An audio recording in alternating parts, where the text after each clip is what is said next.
Buenos días a todos y a todas. Gracias por la invitación para darme la oportunidad de dirigirme a ustedes para hablarles sobre la recuperación económica y fiscal de Puerto Rico. Mi saludo al presidente de la Federación de Alcaldes, Gabriel Hernández, el director de la Oficina de Gerencia y Presupuesto, Juan Carlos Blanco, el subdirector de AFAF, Nelson Pérez, y a todos los alcaldes, alcaldesas y presentes, y los miembros de la prensa. Para mí es un honor estar aquí con ustedes. Ustedes que son el gobierno más cercano al pueblo de Puerto Rico. Por lo que su acción es fundamental para el crecimiento económico. Ahora, si me lo permiten, voy a continuar mi mensaje en inglés. I'm pleased to be here to be able to speak about economic growth at a conference for mayors. I've spent most of my career in state government, but in New York, just like Puerto Rico, governing a state well requires a close relationship with local governments. In New York, those local leaders represented 62 counties and 20 million residents. And if one of those counties is Manhattan, with 9 million people, another municipality had more cows than people. The point is that it didn't matter. Each municipality represented people that had a right to be heard. Just like Puerto Rico, New York State has a cluster of residents in the metropolitan area, but also very small and very rural communities, far away from the central municipal city. New York's counties have big banks and small family farms. Some are wealthy and some are struggling and very poor and disappearing industries. The smallest county in New York is Hamilton County with only 5,000 residents. In what we call the North Country, the county that spans over 2,000 square miles of dense forests, which is about the third the size of Puerto Rico. I was thinking about that while I was driving here this morning from San Juan. Since I took this job 7 months ago, many people talked to me about how different Puerto Rico is from the New York that I left behind. But I see many similarities, including the diversity of Puerto Rico's municipalities and the importance that they play in the quality of life of every resident. I understand their challenges, and I can see the potential for success. When I took this job, I saw the opportunity ahead very clearly. The opportunity to take this moment, the end of bankruptcy, fiscal stability, and economic stimulus, and the beginning of another era of growth for the island, the beginning of real change, the beginning of a period of success. Puerto Rico has finally turned a corner. However, we still have a lot of work ahead for us to turn this recovery into sustainable growth. The new fiscal plan the Oversight Board certified in April is a roadmap for that economic development. And I know the governor and you all share the same goal to grow the economy of Puerto Rico, of providing better opportunities to the residents of your municipalities and Puerto Rico overall. This is what I will be speaking about today. What is ahead, what we need to do, what reforms we need to implement to move beyond stability and to get to growth. Every investment, every reform, every initiative, every law must be viewed through that lens. We may disagree on details, but we must all agree on the priorities that we have and that I'm going to lay out. I think at the end, you will agree with me that these reform priorities are mutual and that these priorities must not be political. I know I'm here today with the mayors who are part of the Federation, but I am not speaking to a political organization today. I am speaking today to Puerto Rico's mayors. Of course, political ideals and convictions are important. They guide us individually, but there is nothing effective about delivering services to the people that should be political, about garbage collection or delivering health services that should depend on politics. There is nothing about providing efficient services to your residents that is particular to any party. I know this because I worked for Republicans and I worked for Democrats. I reached across the aisle for most of my career to bring both parties together so that we could deliver consensual, balanced budgets that were on time, and we broke a decade of dysfunction in New York. We raised taxes and we lowered them. We balanced budgets and we increased investments in education, in public safety, in health and infrastructure. And we did it responsibly. This is the path that I will continue in Puerto Rico, and that is my role here today. The Oversight Board is an apolitical organization, and I am here today to talk about anything but politics. So what are the reforms that we need to implement to support economic growth? Puerto Rico needs to reform its dramatically underperforming public school system. In survey after survey, employers report that they cannot find the workers that they need and the skilled positions go unfilled. This happens both in Puerto Rico and in the United States. Puerto Rico's children deserve a better public school system, and they need the skills necessary for them to compete in the workforce. The Oversight Board will be working with the governor, with the Puerto Rico Department of Education, and with the U.S. Department of Education to reform the public education system. Municipalities play a minimal role in the education system, but that does not mean that the mayor should be silent. The schools are in your communities, the jobs are in your communities, the students and the families are your constituents. So education reform must matter to you, so let's work together to make that happen. Further, we must continue with reforms that would make it easier to do business in Puerto Rico. We must reduce obstacles to starting businesses and to sustaining a business. We need to continue the permit reform system and the property registration reforms. We need to reduce the number of licenses that add nothing except slow businesses down and prevent people from pursuing certain career paths. The Oversight Board has been working with OJP and the Planning Board to improve and simplify the permitting process. The central government must ensure standard procedures are implemented and followed throughout the permitting offices. The central government must also simplify the overall permitting process, making it easier for small businesses to get started and make it easier for businesses to continue and grow. Municipalities have an active role in these processes and sometimes actually slow businesses down. It is not enough to start the reforms. We must finish them. Too often I hear that we started this or we started that. We need more of we finished this, this is complete, this is done. That is why we need your cooperation. The Planning Board should coordinate with municipalities to complete all of the territorial planning, including updating the existing plans, because outdated territorial plans cause delays and slow down the permitting processes. The Oversight Board is looking to simplify the process of filing municipal licenses with tax declarations through Hacienda, so businesses won't have to file separate licenses in 10, 20, 30 different municipalities. We will be working on alternatives that do not impact the flow of funds to municipalities, but make improvements. The Oversight Board supports a comprehensive, long-term tax reform for Puerto Rico.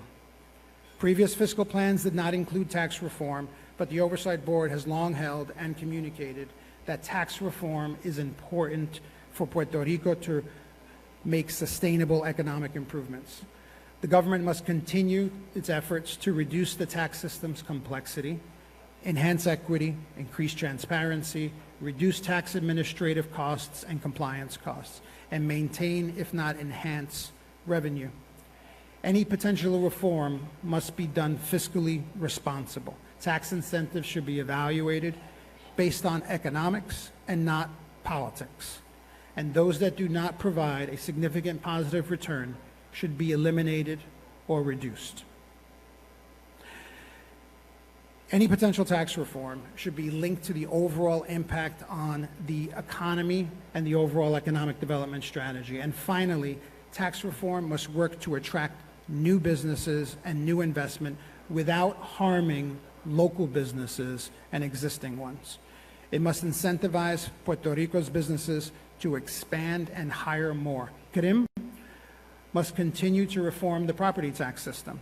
That is the lifeblood of municipalities. The CRIM fiscal plan outlines a series of measures and initiatives to enhance property tax collections, including those improved tax compliance, to ensure overall that property tax owners pay their fair share of taxes. CRIM has made progress in these areas. Continued progress is paramount to ensure that Puerto Rico's municipalities have a strong and stable financial foundation that will support future growth.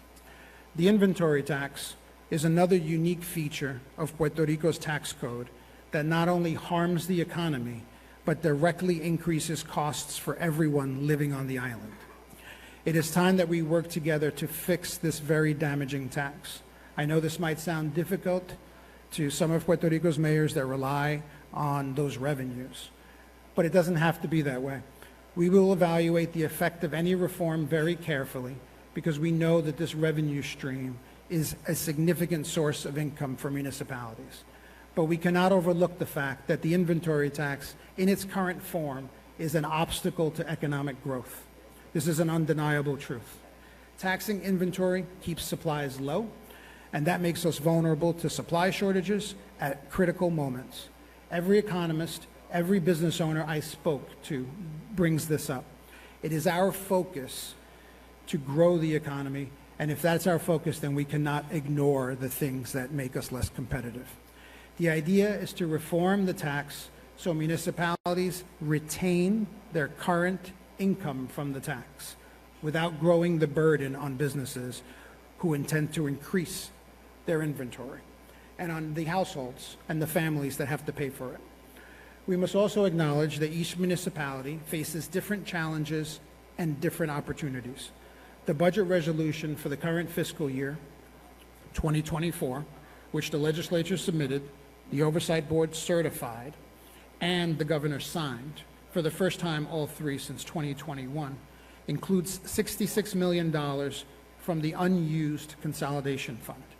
It is now earmarked to help municipalities impacted by potential reforms. Another critical element for our future prosperity is to maintain fiscal discipline. The Oversight Board broke the cycle of deficit spending from prior administrations and stabilized the finances of the central government and instrumentalities of Puerto Rico. Its central government and the municipalities must not fall back into the old habits of overpromising and overspending. The basic principles of budgeting are simple. These principles apply to municipal governments, they apply to the Commonwealth, and they apply to households and families all the same. You cannot spend more than you have. There is always a temptation to spend more, put more on credit, but eventually the bill comes due. Debt and borrowing, of course, have an important role in any government budget.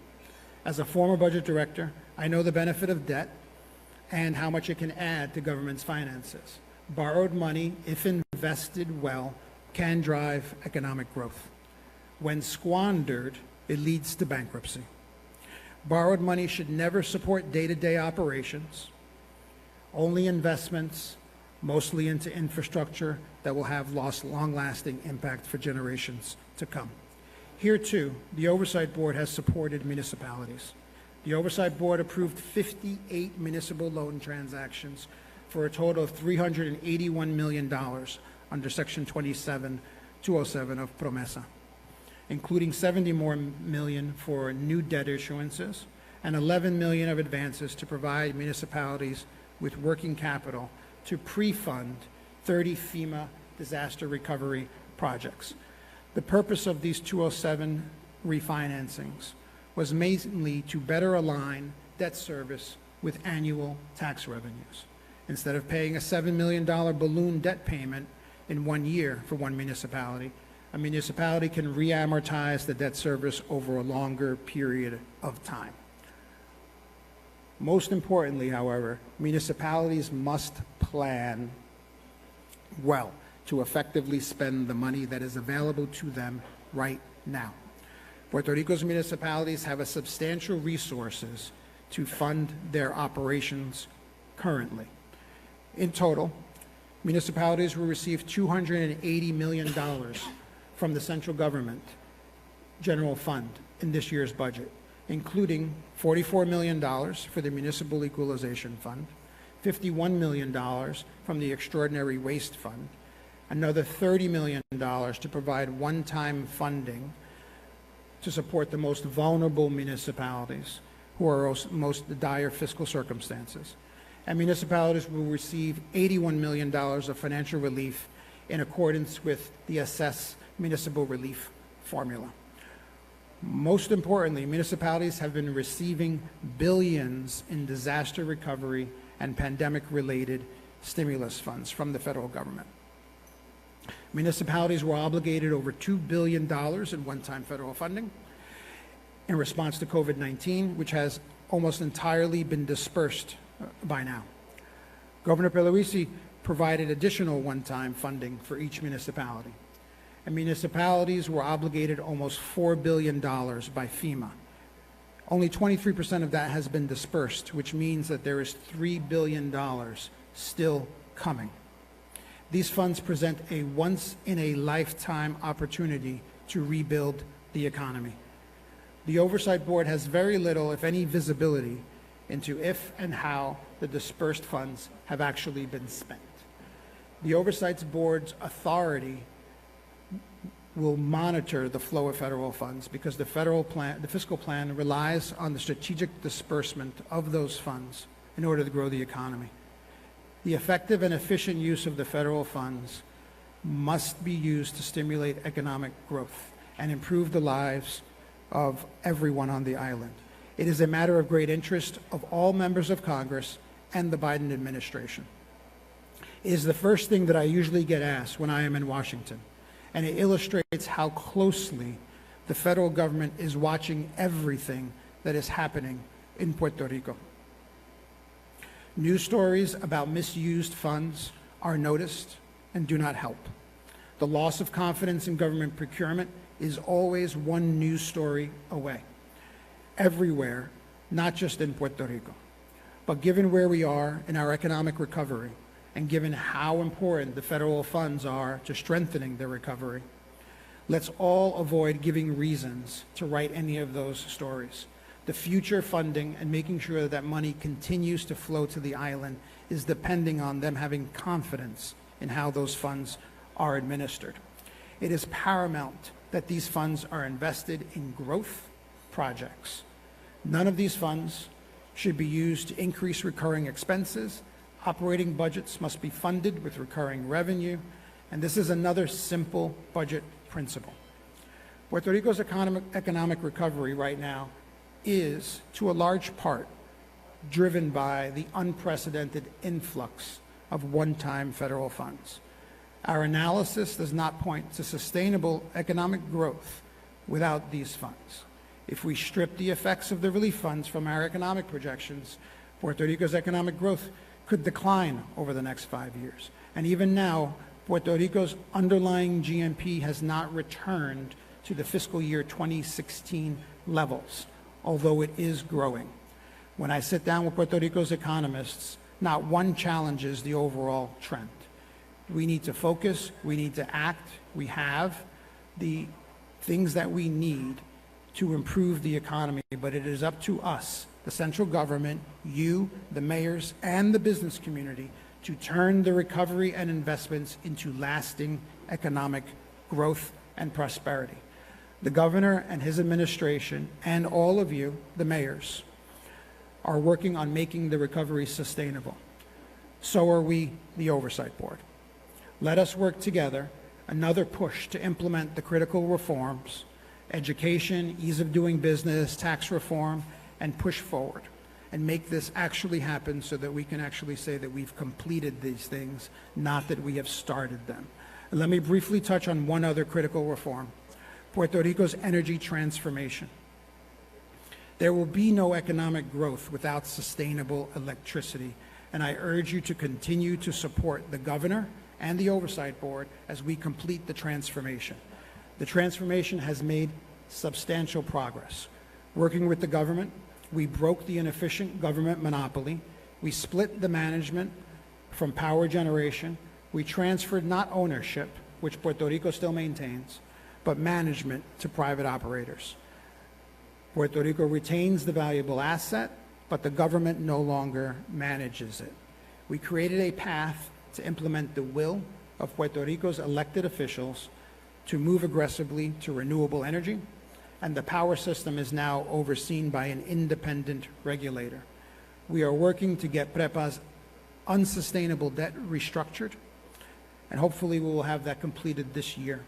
And this last part on PREPA's debt is perhaps the most complicated and most impactful debt restructuring on families and businesses than any of the other debt restructurings the Oversight Board has accomplished so far.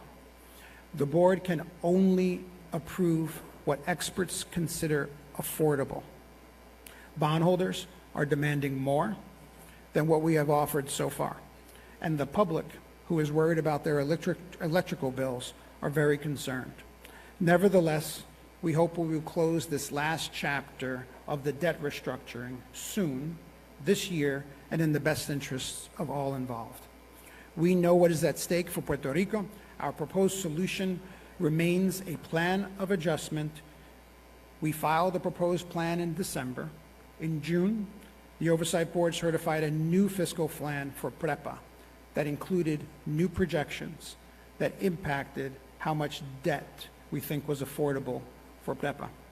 It required the Oversight Board to amend the plan of adjustment, including reducing what PREPA is able to pay to the creditors. And as I am speaking today, our staff and advisors are working on amending the plan so that we will file it in court very soon. And it will reflect a significantly lower legacy charge than we had previously announced earlier in the year. The building blocks that are in place, that doesn't mean that we are done. I know that electricity is still not reliable. I know PREPA is way behind in moving forward with renewables. I'm not satisfied. The point is this: we created a system and we can make improvements. Rather than being stuck with the old PREPA that would never move, never improve, never change, PREPA had no incentive to change. For Luma and Genera, a lot is at stake: profit, reputation, business success. Unlike PREPA, they cannot stand still and they cannot afford not to improve the system. We will hold them accountable, and I am convinced that we will see change. Electricity will become more reliable, more affordable, cleaner over time, and that will be an impetus to economic growth. So here we are. Puerto Rico has made an incredible comeback. The economy is growing, and when PREPA is done, we will have cut Puerto Rico's overall debt from $71 billion down to $31 billion. The most difficult decisions to right-side government spending are behind us. This last budget that we approved had no cuts. The fiscal plan provides a roadmap for the reforms that will support sustainable economic growth. The federal government is providing Puerto Rico with historic levels of support not seen in generations. Now it is up to us. We need to implement the reforms. We need to maintain fiscal discipline. We need to create confidence of investors, confidence that the government will support investors and support growth on the island, and confidence among the people of Puerto Rico that we will work hand in hand to make sure that they have the opportunities they deserve and resources are spent effectively, efficiently, and equitably.